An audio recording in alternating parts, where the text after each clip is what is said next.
Hello friend, welcome back to my channel Tabrez Malik. उम्मीद करता हूँ सब अच्छे से होंगे। तो दोस्तों, एक गुड न्यूज़ के साथ आया हूँ। गुड न्यूज़ उन लोगों के लिए जो अक्सर मुझे मैसेज करते हैं, और इवन आप यकीन नहीं करोगे, कल भी मुझे एक बड़ी कंपनी से मैसेज आया है। कुछ ग्रुप को टर्मिनेट किया गया माल्टा से विदाउट एनी इंटीमेशन, ये बोल के कि तुम्हारे पास स्किल पास नहीं है, हमारी तुम्हारी ज़रूरत नहीं है। मतलब एक बंदा घर में बैठा हुआ है, खाना बनाने की तैयारी कर रहा है, या खाना खाने जा रहा है, या अपनी गर्लफ्रेंड के साथ बैठा है, या कॉफ़ी शॉप में बैठा है, या माल्टा की हसीन वादियों में घूम रहा है, वेलेता में घूम रहा है, या कहीं पे दोस्तों के साथ बात कर रहा है, फैमिली में बात कर रहा है, उसको आता है एक मैसेज विड्रॉल का कि आपका टीआरसी रिवोक कर दिया गया है। एक मैसेज आता है और उससे लिखा जाता है वहाँ पे कि आपके पास सिर्फ 10 दिन है माल्टा छोड़ने के लिए, ना ही आप शेंजन कहीं जा सकते हो, ना ही कोई और कंट्री। ये मैसेज आता है माल्टा का आइडेंटिटी से और जॉब प्लस से। तो आदमी को कितना दुख होता है, दर्द होता है कि यार मैंने 2-3 साल मेहनत किया, मैंने इतने पैसे खर्चे किए, इतनी शिद्दत से मैंने पढ़ाई की, एजुकेशन लिया, और मैं माल्टा आया और मेरे को इस तरह से मतलब ऑन द स्पॉट जाने बोल रहे। तो गवर्नमेंट ने उस पर कुछ लगाम लगा दिया है। गवर्नमेंट बहुत स्ट्रिक्ट हो गई, गवर्नमेंट तकलीफ समझने लगी लोगों का। तो चीज़ों के साथ समझते थोड़ी डिटेल वीडियोस हो सकती है दोस्तों, लेकिन आपके लिए बहुत अच्छी न्यूज़ लेकर आया हूं मैं। ये गवर्नमेंट ने जो स्टेप लिया है, मैं सैल्यूट करता हूं ऐसे गवर्नमेंट को कि लोगों की तकलीफ के बारे में समझता है। बट कुछ 2-3 चीज़ें जो उन्होंने चेंज की थी, जैसे स्किल पास और फीसेज, ये जो हाई थे, लेकिन कोई बात नहीं, कहीं कहीं कॉम्प्रोमाइज़ लाइफ में करना पड़ता है। अब बात करते हैं कि गवर्नमेंट ने किन चीज़ों में चेंजेस किया है। सबसे पहले गवर्नमेंट ने बोला है कि गवर्नमेंट उन एम्प्लॉयर को परमिट नहीं देगी जो सबसे ज़्यादा टर्मिनेशन करेगी। याद रखना दोस्तों, नया कानून कहता है कि माल्टा गवर्नमेंट बोलती है कि अगर कोई कंपनी हद से ज़्यादा ब्लॉक करेगी या टर्मिनेट करेगी किसी भी एम्प्लॉय को, तो उनको हम वर्क परमिट नहीं देंगे। इसमें डिटेल में नहीं जाते हैं, बस थोड़ा सा आपको चीज़ों को समझाता हूँ कि उन्होंने क्या बोला। आपको समझाता हूँ कि अगर फॉर एग्जांपल पढ़ के सुनाता हूँ, स्मॉल कंपनी जो होंगी जिसमें 10 से लेकर 49 तक है, will be not allowed to hire new worker if 50% or more of their third country national workforce leave or fired in previous 12 month। मतलब उनका कहना है कि 50 एम्प्लॉय के नीचे जो भी कंपनी है, अगर वो 50% से ज़्यादा, मतलब 25 लोगों को फायर करती है, 25 लोगों को फायर करती है, तो उनको अगर लास्ट 12 महीने में, तो उनको हम वर्क परमिट नहीं देंगे अगले 12 महीने तक। मीडियम साइज कंपनी जिसमें 51 से लेकर 250 मतलब 249 तक है, और उसमें 40% से ज़्यादा मतलब हायर करती है, तो उसको भी हम नहीं देंगे। और अगर 250 से ज़्यादा एम्प्लॉय वाली है, वो 35% पे आती है, तो हम उसको नहीं देंगे। सिंपल सी बात है, अगर इतना करता है तो ये होगा, इतना करता तो ये होगा। सिंपल 50, 40, 35 सीरीज बना दिया उन्होंने। एग्जेम्पशन दिया है उन्होंने किसी किसी को, कुछ कुछ कंपनीज को एग्जेम्पशन दिया है, उसमें डीट में नहीं जाते। गुड न्यूज़ ही अच्छा होता है। दूसरा, अब परमिट फीस कम और ज़्यादा होगा रिटेंशन रेशियो के हिसाब से। रिटेंशन रेशियो क्या होता है? कितना ये फायर करते हैं, कितना ये हायर करते हैं, ये रिटेंशन रेशियो होता है। जैसे कि मैंने बोला कि अगर 25% फॉर एग्जांपल 25 से उन्होंने 30%, 25 से 20% किया, उनको तो परमिट देंगे, लेकिन उनका वैल्यूशन ज़्यादा हो जाएगा, उनको ज़्यादा पे करना पड़ेगा उस कंपनी को। परमिट फीस क्यों, कैसे चेंज होगा? Permit fees will be change.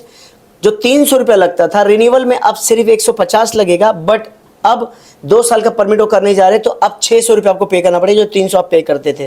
Okay.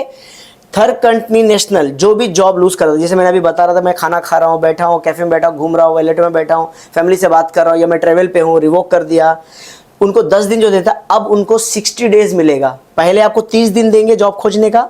With in 30 दिन अपने जॉब नहीं खोजा, तो आप जॉब प्लस में जाके वहाँ पे 30 दिन का और एक्सटेंशन कर सकते हो। उसके अलावा सबसे अच्छा और गुड न्यूज़ मिला कि अब कोई भी पेमेंट आपको कैश में एप्लीकेबल नहीं होगा। वहाँ पे होता था ना कि भाई आपको जो मिनिमम सैलरी 800 रुपया है, 900 रुपया है, वो आपको हाथ में दे दिए, बाकी का जो ऊपर से आपने ओवर टाइम कमाया 700, 800, 500, 600, 1000, वो आपको कैश में दे दिए, ताकि उनको टैक्सेशन नहीं भरना पड़े, ताकि उनको इनकम टैक्स नहीं आए। ये सब चीज़ें बंद। अब ओनली सिर्फ बैंक में आपको पैसा आएगा, सिर्फ बैंक में रिकॉर्ड मिलेगा, हाँ भाई इसकी सैलरी कितनी आ रही है, उतने हिसाब से आपको टैक्स भी लगेंगे। फॉरेन वर्कर को एक कोर्स करना पड़ेगा, हर एक फॉरेनर वर्कर को कोर्स करना पड़ेगा। मतलब स्किल पास तो है, लेकिन अब फॉरेन वर्कर जो भी आएंगे उनको उनके माल्टीज कल्चर क्या होते हैं, उन पर एक छोटा सा कोर्स चालू करेंगे। अब उसके फीस होंगे नहीं होंगे, उसको मेरे को उसका नॉलेज नहीं है, यहाँ पे इतना डिटेल नहीं दिया। ये सारे चेंजेस गवर्नमेंट माल्टा कर रही है जितने भी कैंडिडेट है, जितने भी एम्प्लॉय, उनकी भला के लिए। तो ये बहुत अच्छी न्यूज़ थी दोस्तों। डीप में ज़्यादा समझना है तो मैं एक बात बताता हूँ, वीडियो के डिस्क्रिप्शन में मैंने लिंक डाल दिया है टाइम्स माल्टा का, उसमें जाके आप बराबर से एकदम इत्मीनान से पढ़ सकते हो। एक बात हमेशा याद रखना दोस्तों, आज वीडियो में फिर बोलता हूँ, और ये वीडियो में आज से नहीं बोलता हूँ, वीडियो में बहुत पहले से बोलता हूँ, अगर माल्टा जा रहे हो, चाहे एजेंसी के थ्रू जाओ या चाहे प्राइवेट जाओ, आपको नुकसान 2.5 से 3 लाख जरूर होगा अगर वीज़ा रिफ्यूज़ होता है तो। सिंपली बोलता हूँ, स्किल पास 500-600 यूरो गया, लिंक पे 300 यूरो गया, अपॉइंटमेंट पे 250 यूरो गया, नोटरी कराने में 100-150 यूरो जो भी लगा वो आपका गया, कुरियर कराने में आपका गया, आपने इंश्योरेंस लिया, ट्रैवल आइटनरी बनाया, फाइलिंग बनाया, वो आपका गया, कोई लॉयर बीच में आपका डॉक्यूमेंट बना रहा है, कुछ कर रहा है, उसकी फ़ीस आपकी गई, कोई एजेंसी थी उससे आपने डील किया, वो आपकी फ़ीस जाएगी। आप नॉन एजेंसी भी जाते हो दोस्तों तो आजकल हर एक कंपनी एडमिन फीस के नाम पे आपको चार्ज लेती है, वो आपका जाता है। अभी मैं किसी कंपनी का नाम नहीं लेते हुए भी एक बात बता देता हूँ, अभी लास्ट मंथ नवंबर की बात है, अक्टूबर के बाद काफ़ी लोगों का रिफ्यूज़ल हुआ और वो बंदों ने 2-2 हज़ार यूरो का नुकसान सहा, 2-2 हज़ार यूरो, जबकि डायरेक्ट कंपनी से उनका कॉन्टैक्ट था। तो हमेशा याद रखना कि अगर माल्टा का काम करा रहे हो और यूरोप का काम करा रहे हो तो ये मत सोचना कि आपका 0 रुपये खर्चा होगा।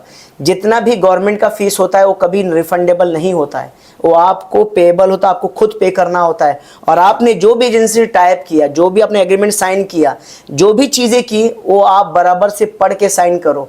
रही बात किसी भी मुद्दे की लीगल इनलीगल चीज़ें, कभी भी साइन मत करना, हमेशा पेपर पढ़ के साइन करना है। और डील जब समझ में आए किसी भी एजेंसी के साथ काम करते हुए, किसी भी कंपनी का, तो ही करना। क्या होता है, वीज़ा रिफ्यूज़ल के बाद जो आंसू गिरते हैं, जो तकलीफ होती है ना, वो हर एक एजेंसी समझता है। लेकिन एक एजेंसी भी अपने जरिए बहुत मेहनत करता है, डॉक्यूमेंटेशन रेडी करवाता है, आपके बिहाफ में सारे डॉक्यूमेंट रेडी करता है, फॉलोअप करता है, एम्प्लॉयज़ की सैलरी देता है, रेंट देता है, लाइट का बिल भरता है, इंटरनेट का बिल भरता है। आपके बिहाफ में कभी कभी यूरोप भी जाता है, उससे भी डील होता है, उसका भी खर्चा होता है, उसका भी होटल पेमेंट होता है, उसका भी फ्लाइट का कॉस्ट होता है, उसके भी कई मसले होते हैं। लेकिन रिफ्यूज़ल के बाद हमेशा याद रखना कि रिफ्यूज़ल जो होता है वो एजेंसी, कंसल्टेंसी, हायरिंग कंपनी के हाथ में नहीं होता है, वो मात्र होता है सिर्फ कंसर्न बॉडी अथॉरिटी इमिग्रेशन के हाथ में। वो ना, अगर कोई आपको वीज़ा की गारंटी दे रहा है, वो सबसे बड़ा बेवकूफ़ इंसान है मेरी नज़रों में, क्योंकि वीज़ा की गारंटी देने का मतलब है वो इमिग्रेशन पे हाथ, मतलब इमिग्रेशन के बारे में जानता है। ऐसा नहीं हो सकता है। इमिग्रेशन वीज़ा मिलेगा ना मिलेगा ये सिर्फ 2 ही लोग जान सकते हैं। एग्जाम्पल, एक तो ये ऊपर वाला या इमिग्रेशन डिपार्टमेंट, बस। और कोई बंदा बोलता है कि मैं वीज़ा दिला दूंगा, सब झूठ बात है। अगर वीडियो पसंद आता है दोस्तों, लाइक सब्सक्राइब जरूर करना, शेयर जरूर करना, और इंस्टाग्राम की आईडी तबरेज़ मिलिक DSB, उसमें जाके फॉलो जरूर करना दोस्तों। और भी इन्फॉर्मेशन लेके आता हूँ, फेसबुक पे, व्हाट्सएप पे जरूर बात करना। हमारी सर्विस के इसके लिए आप नीचे दिए व्हाट्सएप पे कांटेक्ट कर सकते हो, डिस्क्रिप्शन में आपको सारी डिटेल मिल जाएंगे। Thank you very much.